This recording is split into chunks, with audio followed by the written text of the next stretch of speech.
you know someone, or are you personally battling a drug and alcohol addiction? Why are so many people addicted today? And why have so many people died as a direct result of this disease? If you've been affected by this problem and want answers like we do, then join us in our efforts to face this disease. Our purpose is to examine the truths, expose the lies, and uncover and provide resources to this affliction. Come, join us in this journey.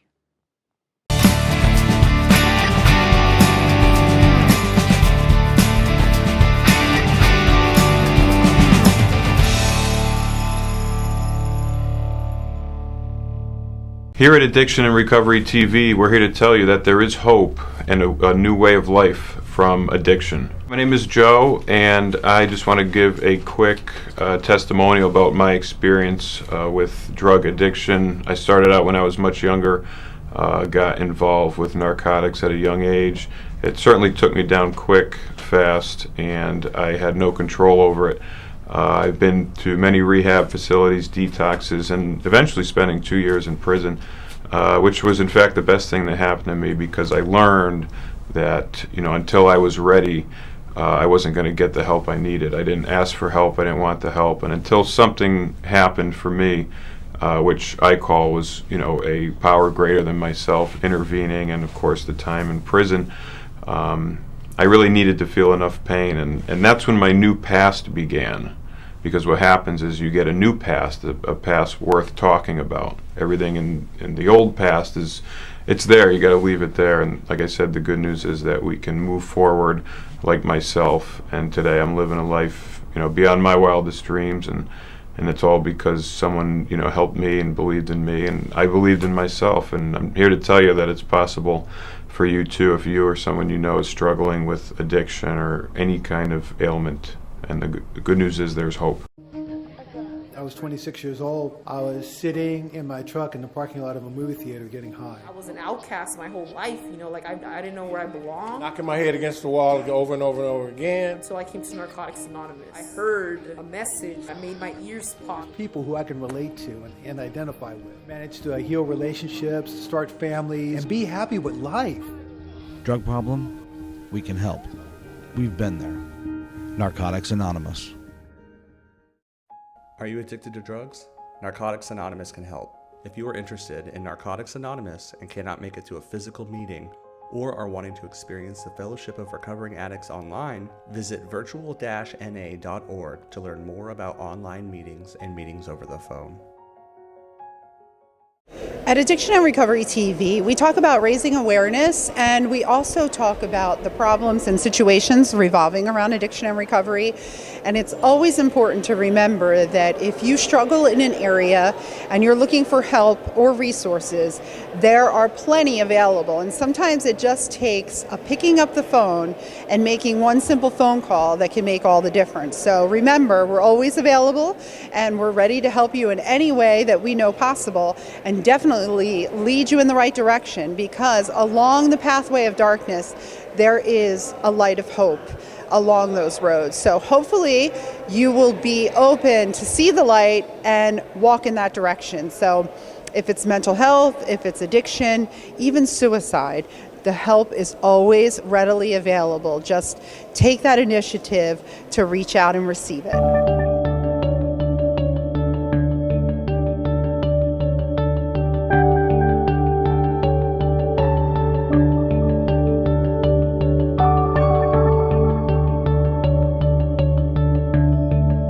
Have you ever felt like you're unsure of the future, or think that your past is going to stick with you? Do you have feelings of hopelessness, helplessness, and maybe no one believes in you, or you don't believe in yourself? Well, my name is Joe, and I'm here to tell you that if you check in with Addiction and Recovery TV, we have plenty of stories of people like that, including myself. We ask that you tune in, contact us, and get to know stories of other people like yourself to give you some hope and some feedback and a new outlook on life and how to move forward, because it's possible. Many people have been touched by addiction, either directly or indirectly. Join us as we educate and break the stigma associated with addiction. Together, we can start a revolution and bring the disease out of the darkness and into the light. Great.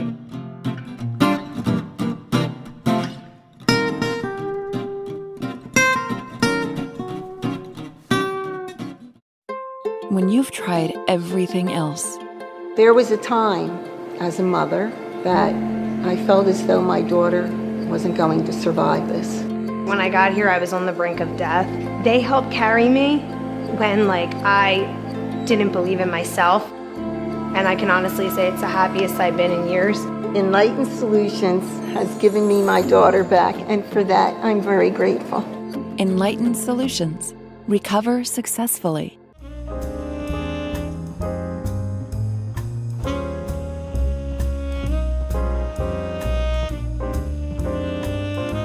Hi, Charlene DeChico here with Addiction and Recovery TV.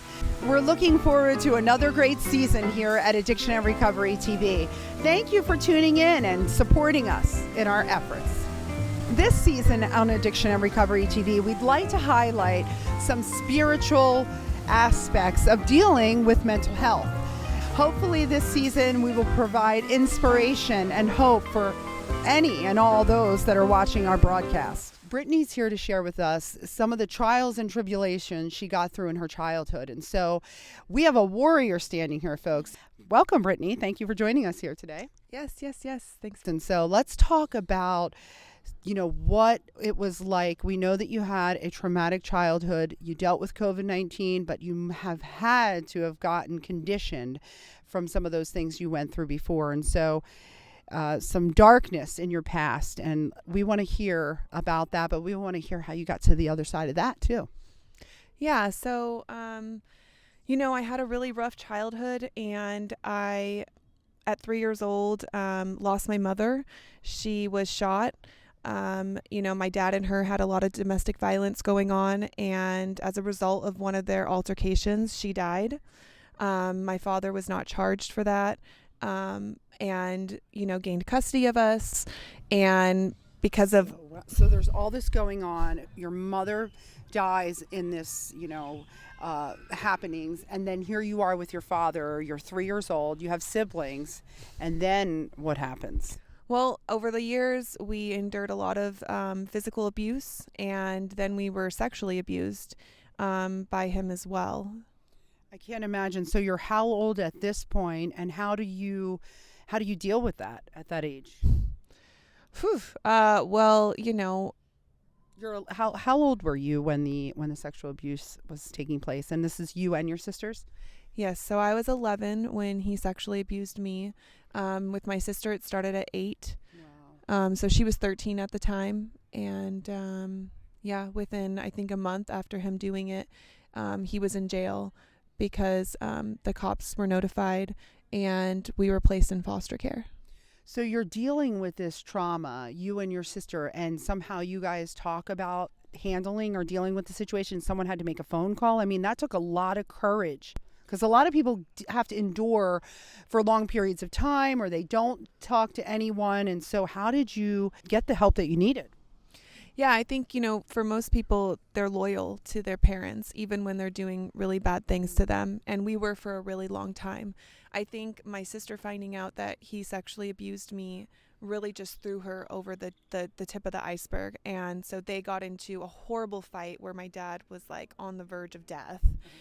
And the cops were called. And so that is when we disclosed the physical abuse and later the sexual abuse. Wow. So I mean, you have to deal with that. You're 11 years old, your father's taken away, and this thing has happened to you. Okay, so you're 14, you're getting involved in drugs. Did you make a correlation between you using drugs and some of the pain that you were suffering, or was it just, hey, these are drugs and I want to party and have a good time? Do you think it had anything to do? Were they related? Yeah, I was already suffering a lot at that time, and I had developed an eating disorder. Okay. And, now as a marriage and family therapist, I know that there's a direct correlation between, children experiencing sexual abuse and eating disorders. But at that time, I didn't. Oh, wow. And so basically I found drugs, and it was like my next solution for like dealing with the pain. Yeah. So you're using, you're self-medicating, and then what about with your father? Does he come into the picture, and how does that affect your life? Yeah, so my dad was still in prison, and fast forward 10 years later, I get a call. I'm 21 at this time. I'm a senior in college getting my bachelor's degree, and I get a call from the DA letting me know that my dad can possibly get out of prison and get out with a squeaky clean record as if he did nothing. And so me and my sisters were subpoenaed to go and retestify against him. So, and did it get a little dark for you there? Like, were you scared? I mean, did you start using more, or, was that? Yeah, like I want to say I was using drugs before that, but I was still functioning. Okay. I was going to school, I was working, but after that seeing him after 10 years later, my nervous system could not handle it. And that's when my addiction went way over the deep end. So here we have, this story, and Brittany has told us that she not only had to deal with devastation with losing her mom and the trauma, the sexual abuse, and, she turns to drugs. That seems to be a solution in the sense that she can cope and live life. And now, here he is back in her life at 21, and it just brings up a whole bunch of stuff, and she's just really over the edge now with using. And if you're using in that way that you describe, it has to be a dark place. And so if you want to tell us a little bit about that dark place, and then like, how did you get out of there? Yeah. I mean, for anyone who uses, it gets dark really fast once you kind of cross that line. And so I just, I was surrounding myself with people that were very dangerous, very violent. And I was in a situation where I could have died, actually. And thankfully I had some family members who knew that I was in this really dark place, and they had recommended that I go to rehab. Okay. So, I mean, you didn't say, well, look, this has happened to me. My life, look, I had no shot as a kid. All of these terrible things start happening to me. I'm doing drugs. It's whatever. Like, I'd rather just keep using drugs and use that as an excuse. So you're using drugs and you get this call. They're telling you to go to rehab. I mean, you could have looked at that like, look, rehab, I just want to continue to use drugs. My life sucks, and that's just the way it is. I mean, there's a lot of excuses in there to say that I deserve to use drugs or that I'm nothing, right? A person can feel like nothing almost after having all of those things. How can you share with our audience that you've gone through this trauma, on every end of the spectrum, and you were able to get through to the other side? Why? How did that happen? I remember in those last days of using, I remember getting to such a bottom, like a spiritual, emotional, physical bottom. And I remember like realizing I was at a crossroads, that I either needed to make a different decision and move on and change my life, or if I kept going down the road that I was going, I was scared, like maybe end up prostituting, maybe end up on Skid Row. Like the path I was going in was a really dangerous path. And so at one point I just realized like, I've got to make a decision, and I've got to stop using like my story and what's happened to me as an excuse to kill myself. Wow. I just realized that like, because I used my story as an excuse for so long with my teachers, with my friends, with, society, like everyone, like, poor me, look at all this stuff that's happened to me. And yes, it was horrible. And I don't wish it upon anybody, but at some point I feel like we have to put our story aside and we have to choose to live. Wow. We have to let go of the past and we have to move forward in the present. And so it's what I did. So inspiring. Thank you so much, Brittany, for sharing this with us. I mean, think about that. I mean, this is someone who's endured and gone through, really, really hard times. And you made that decision You know, you said, I'm gonna get through this, no excuses. And so I'm guessing you kind of took the bull by the horns, right? Because now you're a therapist and you're going to be moving into your private practice. So, I mean, there's success, right? I mean, by making that decision, how did that affect your life in a positive way? Well, you know, I stayed the course. I was in rehab for 8 months and I joined a 12-step fellowship, and I just did whatever I was told. You know, they said, journal. I journaled. They said, ask for help, talk to people. I did it. You know, I really just started looking at solutions. As the solutions were coming in, I tried them. I didn't know if they were going to work or not, but I tried them, and now I'm here today. Wow. Well, you know, it's very interesting because you talk about going to rehab and then going into the working with the 12-step fellowship and kind of bridging the gap. I think we're realizing more now that people can receive treatment, but the importance of aftercare. And so in your case, a 12-step fellowship. So would you say that it's key that not only that you go into treatment, but the aftercare? And then this 12-step fellowship, how does that help so much? Yeah, I mean, the healing process it's a group effort. So I wasn't just going to a 12-step program. I was going to therapy. I was in a 12-step program. I was taking into consideration mind, body. You know, I started working out, moving. You know, I looked at like the wholeness of it, that I needed to heal physically, emotionally, spiritually. You know, I found a higher power. I took the direction. I think you say you took direction. People were giving you direction and you were taking it. And so, and you made the decision.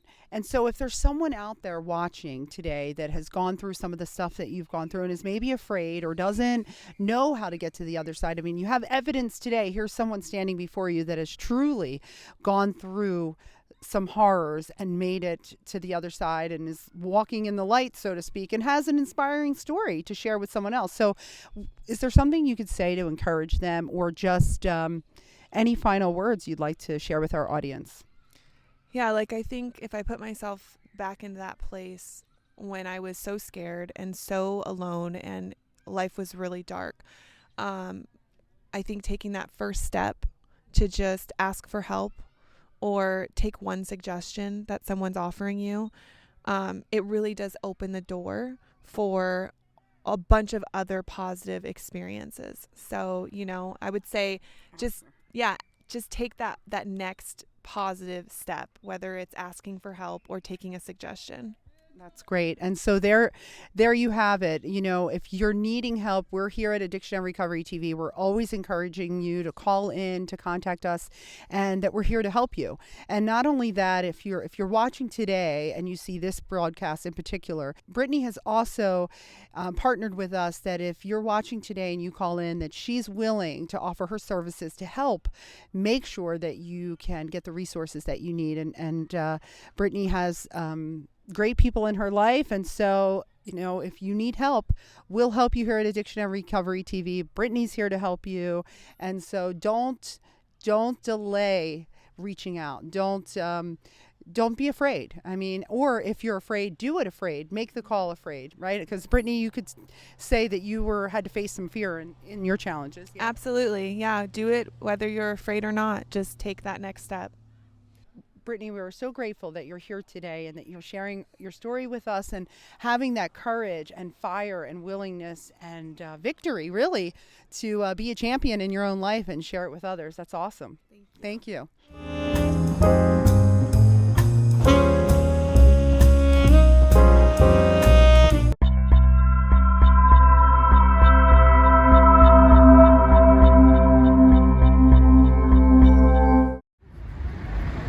Looking at this Danube River architecture and the water line is absolutely remarkable. But when I think about what the Jews endured here in World War II, it's absolutely startling. Let's take a closer look down at the shoes on the Danube River. Standing here, taking a moment of reflection, thinking about the horrors that the Jews endured here during World War II. In some bitter winter months, the story's been told of how many were lined along these riverbanks, many who were shot naked, falling into the hands of the cold river on a winter's day or maybe even evening here in Budapest. This is the story that's told here, lying right here along the riverside. Although it is a tragic story told along this river line, we've come to see a people who, in spite of this terrible events that happen here along the Danube River, we have seen overcome and persevere, not only in these parts of Budapest, but in other parts of Europe. If the soul could be broken, wouldn't it be here? And if the spirit could be destroyed, couldn't it be here? But that is not the case. There is a story of inspiration that comes from the depths of these rivers.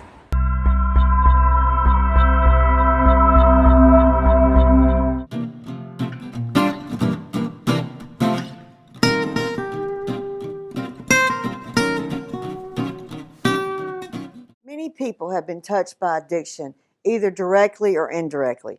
Join us as we educate and break the stigma associated with addiction. Together, we can start a revolution and bring the disease out of the darkness and into the light. Hi, I'm standing here in Budapest at the Cave Church here, and I'm with Jad, right? That's correct. A little bit of what I know so far about this church. Before it was a church, it was like a natural spring, a water spring, right? Absolutely. That's part, we call that, is the outer cave. Okay. That was a cultic place till 1,000 years ago. Okay. We're standing out here. This is a big cave around us. Yeah, this at the big open, cave, right? sure, absolutely, Yeah. absolutely. That's open. This part is the more than 4 million years old, the middle of the Earth history. Really, middle of Absolutely, the earth. yeah. So we're And standing also across is the Danube River Absolutely, here. So absolutely. that's a very historical Sure. thing. And then at one point we know that this was all closed up. They built a wall right in front after it was made a church. So it was made a church. Absolutely. Right? So Not too often that you I get to visit understand, a yeah, sure. church inside of a cave. So if you're in Budapest, make sure you come check out the cave church here.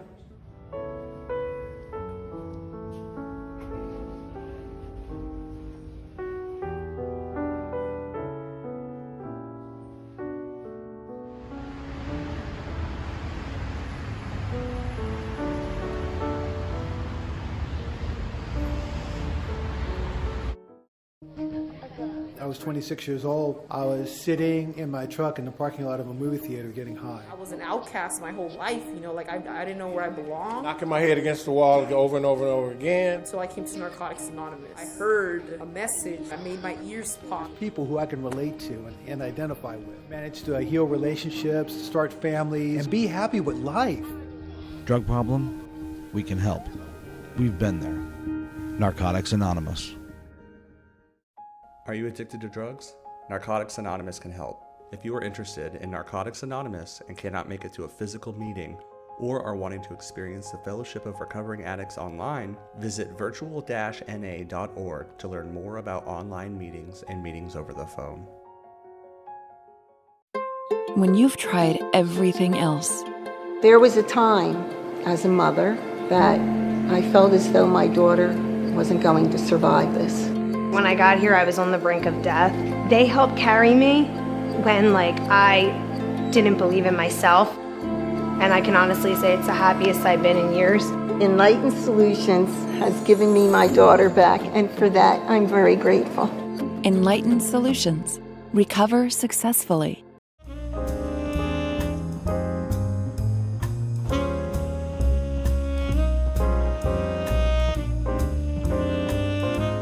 It's great that everybody understands that addiction is a real problem, and it can be arrested and you can recover. And the message that we need to get out to people is hope.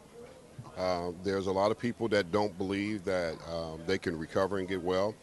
And when we look at young people today, they have no idea. They're struggling hard with addiction like never before, and they ODing and dying, and they just don't believe in themselves. And we need to come to a place where we deliver a message to them that they can be restored inside. It's not what we look like on the outside. I think too many of us get caught up on, when we get recovery, what we look like on the outside, but our insides are not well. And we need to help these young people and anybody that's struggling with addiction get well on the inside and get whole. That's awesome, talking about an inside job, right? And so I just want to thank you and mention again about that you yourself have been involved in recovery, and it's okay. You've been open about that, and so the support that you give to others with recovery. But today we were talking a lot about the addiction component, and so we hear that the phrase disease of addiction. And so what is your comments of that phrase, like really getting out there and people hearing that addiction is a disease? Well, it's about time. It should have been out there a long time ago that it's a disease. It's an illness of the mind that affects a person and controls a person's life, and it takes people to places that they can never imagine. I don't care if you come from Park Bench to Beverly Hills. Addiction will ruin your life, and whoever you are. It doesn't matter if you're successful, famous, baseball player, or whatever. There's a real issue that's going on inside with someone that's caught up in the midst of addiction, and if you ever get to the root problem of that, then they can eventually find recovery, and that's the most important statement I bring about to people. Recovery is real, and you can live an abundant life if you just set your mind to doing some real work on yourself and dealing with the issues that you have, and you can become a whole new person. There's actually a kit out there that can help save people's lives, and Kevin was nice enough today to bring that kit with us, and he's going to tell us first what it is. We have it here. I have one here. It is a Narcan treatment kit, and then Kevin's going to show us with the one in front of him of what this kit is and what does it do, Kevin? Can you tell us? That's an undisturbed kit. Naloxone, or we hear it commonly called Narcan, I guess you might want to call it a miracle drug because it reduces the effect of the overdose immediately. And so it hasn't been readily available. Massachusetts was really the first state to kick it into gear because it is a prescription drug.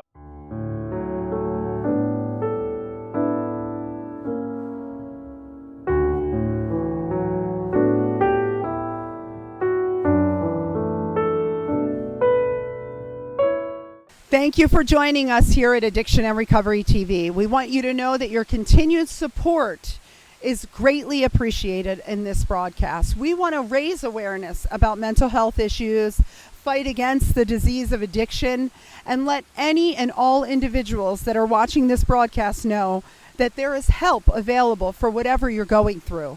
This year was a tremendous year with dealing with COVID-19, and so we want to help anybody who may still be struggling or has lost someone this year as a direct result of COVID-19 or the disease of addiction or any other unfortunate event. We believe in the power of unity, and we believe in receiving help and treatment and services and the proper information.